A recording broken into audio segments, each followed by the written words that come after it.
The family of an inmate who died in the Marion County Jail is suing Sheriff Billy Woods over an alleged wrongful death. This is the third suit filed against Woods over alleged wrongdoing at the jail since July. TV20's Ethan Badowski tells us what the family's lawyer says makes this case different. I'm my brother's voice now because they took my brother's voice away. 46-year-old Scotty Whitley died in the Marion County Jail last November after his family claims he was beaten to death by at least 6 guards.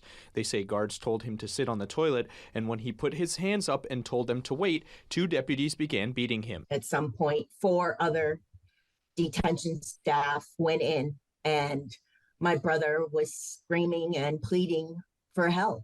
It fell on deaf ears, and it continued, and then my brother's life was taken. Marion County Sheriff's deputies claimed Whitley did not comply with a routine cell check. In a statement to TV20, MCSO's general counsel said Whitley tried to fight the guards and they used a, quote, reasonable, justifiable, and lawful amount of force to gain Mr. Whitley's compliance. This is the third suit filed against Sheriff Billy Woods alleging wrongdoing at the jail since July. The family's lawyer told me he has filed many similar cases and explained to me what he believes makes Whitley's more egregious than others. The other lawsuit is a failure to intervene.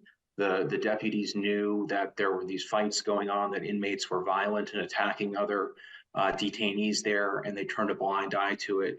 In Scotty's case, the deputies were directly involved. They were the ones who killed Scotty Whitley. The family is seeking payment for damages, but also want changes at the jail. To shine an enormous beaming spotlight on what goes on in that jail. What happened to my brother, no one deserves that.